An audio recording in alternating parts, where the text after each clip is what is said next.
Konnichiwa, minasan. It is May 19th, 2011, and I'm going to do a moment of truth. This blog's probably going to come out a little after because I've been in the habit of editing and tagging them, which I haven't done so well in the past.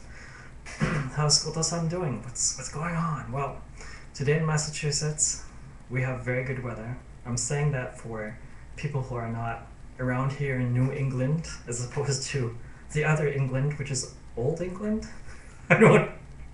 I'm sorry. It's an inside joke, I suppose.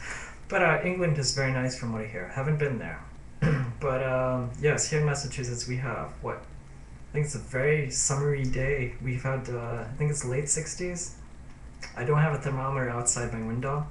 So, but I think I will get them because it makes it easy to kind of gauge what you're going to wear for that day.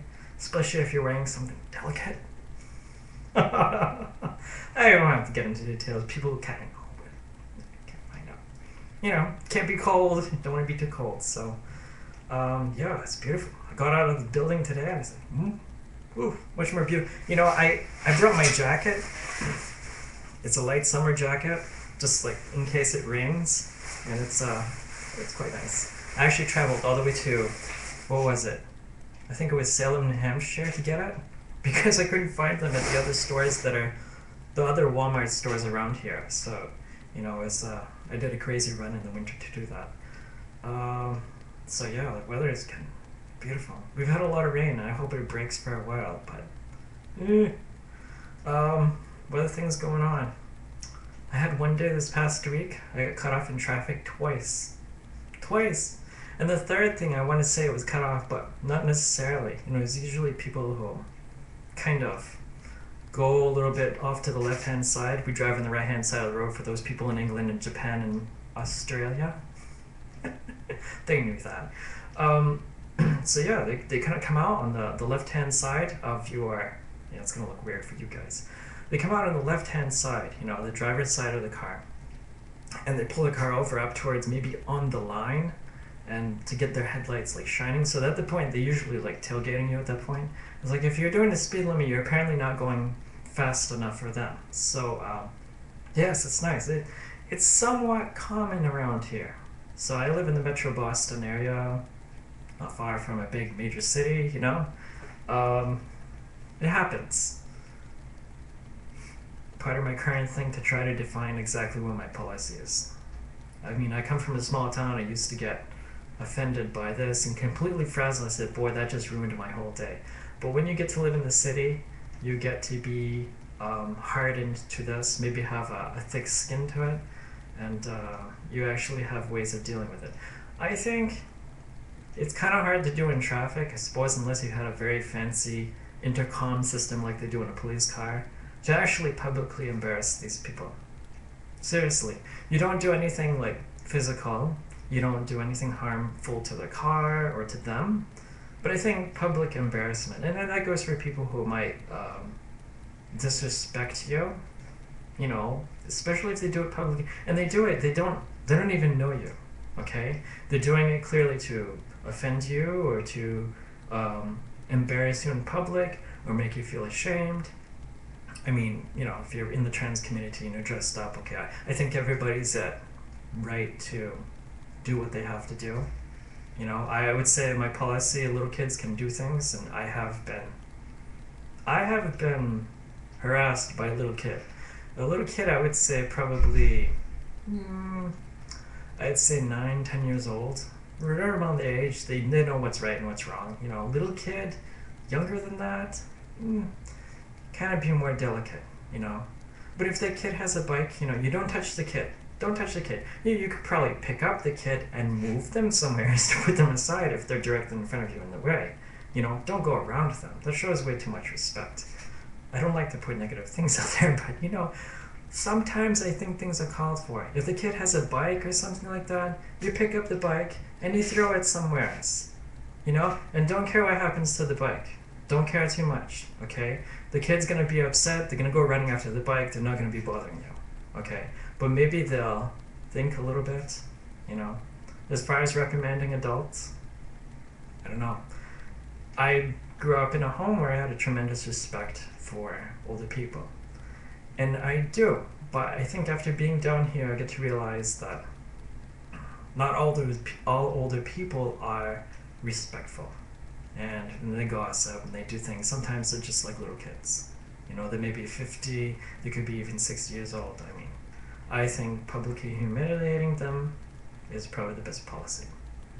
If somebody does something in traffic, they park their car and they happen to be in the same shopping center as you, what's to say that, you know, you can't go up there and actually actually embarrass them in public? Hey, why did you cut me off? Are you too big? Blah, blah, blah, blah, blah, blah. I know it sounds like a thing of war, and I'm not sure if that's the best thing to do, but that's just, I think people need a way to get something out of their head, you know?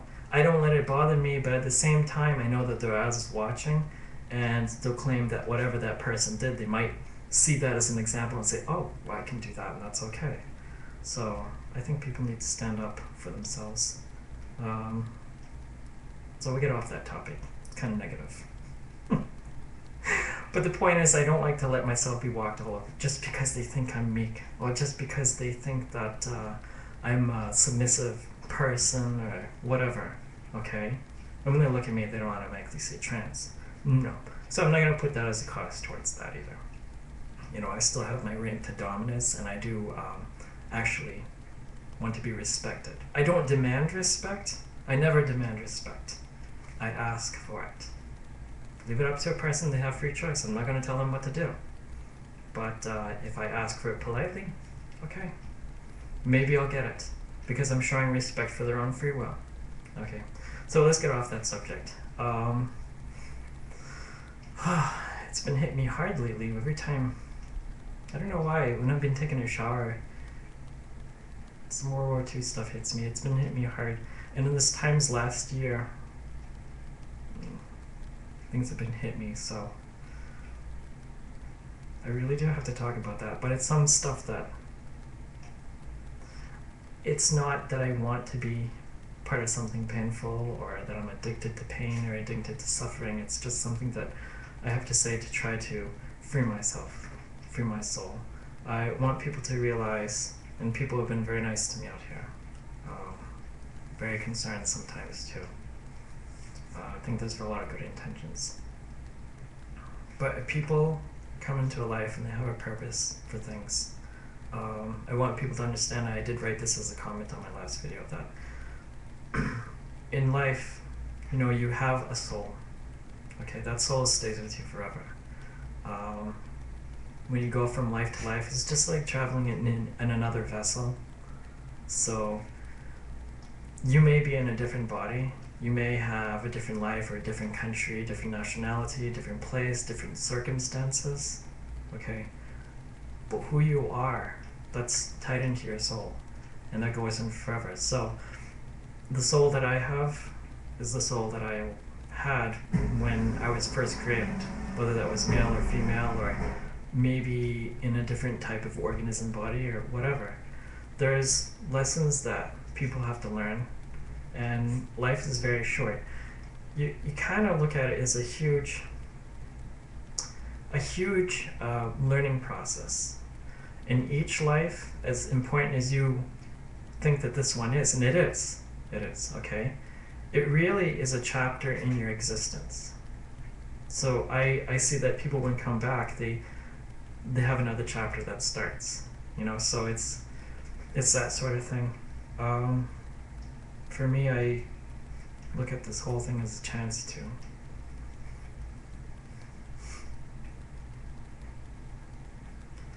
not only find redemption, but to make peace with the people that I had a terrible influence on. It's a way of saving my soul. So that's what's going on there. With the weather being good, I have some things that are coming up. I'm working on something that I picked up at the dollar store. It's very cool. I love it dearly. I picked up 2 of them. One of them was kind of experimental. I kind of took it apart, but you may recognize this is a Oriental style lantern, and it's very beautiful. It's battery powered, so you can put, put batteries in this. And actually it has a little switch you can see there. I've got plans to probably make one of these solar powered.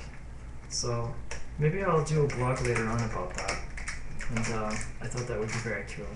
I like to do things in my car, so my car is my property. If I had like a house and land around it, then you would definitely see touches of this and that around, you know, but in my apartment living place, I try not to go that way. You know, not anything outside. Inside, okay, I can do what I want. But, you know, it's a nice ornamental thing, kind of show. Okay, what else do I have in the menu? I have to replace the oil pan on my car. I don't think anybody finds this blog interesting. A day in the life. It's my diary. I have every right to do it. I have to replace the oil pan. Why? Because the mechanics were incompetent. Okay? Rule to people out there when dealing with mechanics. Not all mechanics are created equal. They can be ASE certified, which means Automotive Service Excellence. Okay? Supposedly. But some people are just incompetent. They can't change the oil without stripping the oil drain plug. That happened to my car a couple of years ago. And the manager said, oh, we'll just put an oversized plug in there. Okay. Well, at some point in time, there's going to be no threads in the oil pan to do that. So I'm stuck in a predicament where I'm going to replace that thing. Now, I could trace it back to them, but I don't know exactly who did it, and I don't have the original receipt for it. So since I'm good with cars, I think I can do it. It's probably going to be a pain in the butt. I'm going to pick one up at a salvage yard, so that means I have to go and take one out of a car that's like mine, same engine, and pop it in. So I'm quite frustrated. I've been without an oil change for a long time. That's not good for the engine, right? So for the meantime, I'm going to probably find a way to siphon it out, which I have something, and I'm going to do that and put new oil in until I get things set, but I don't want to avoid the situation where the engine's actually going to die, so it's one of those things, you know, I get so frustrated. And I've had a half axle installed in my car twice. Okay, first time they were incompetent enough where they had a brake hose that goes to the front caliper. You know, my car is front wheel drive. They had a hose going to the brake caliper. It was rubbing against the boot of the half axle, and that just wasn't working. So it wore through the boot, had a hole, and then I had grease everywhere. And then you have something exposed to the elements where it's gonna rust. It's gonna come apart. You know, if it doesn't have the grease and if it's not put together the way it should, it's not gonna last the lifetime of the car. So you end up with something clicking. Second time I had it done, my father paid for it. I think he got upset at them because I was running late and the car had been there since morning. So I don't think they put it together right because I still have a clicking noise, which is a sign that things are wearing. So I'm very frustrated with that. That I do have the receipt. I'm gonna address this with this company. It's the same company. So the whole shebang, I'm gonna do that and say, hey, not very good. I'm just letting you know. The oil pan, maybe I can do that, but you know, I don't want this happening to other people. So along car lines, I do have to fix a lift for the back of my car. Nobody's gonna know what that is, but I got tall, wide tires that go on the back of my car, and I designed a steel lift on it that raises it up a little bit so I have enough clearance. So I have all my summer tires on for the summer. So I go with hot rod red rims and BF Goodrich radial TIs all the way around. I'd rather have wide white walls, but at the time I bought those tires and I had credit with the company for that, so they were able to get what I wanted, what I needed. And this is the exciting part. My father's not gonna like this. He doesn't like me dealing with cars, but I had to do it quick, right? If you guys know about cars, header up, baby. Yeah. This is exhaust headers. So you can put this on a car, and you have a big hole over there. So you put the pipe over there. It's part of a performance exhaust system. Get sandblast these babies. These are supposed to be stainless steel. I brought them from a Chinese person over in California. Apparently they weren't very honest about it. The only stainless steel part is the flange here. So I had them sandblasted in Salem, Massachusetts, a couple years ago. So I'm going to paint them up, put these babies on. So that's my moment of truth, and I will be back some other time.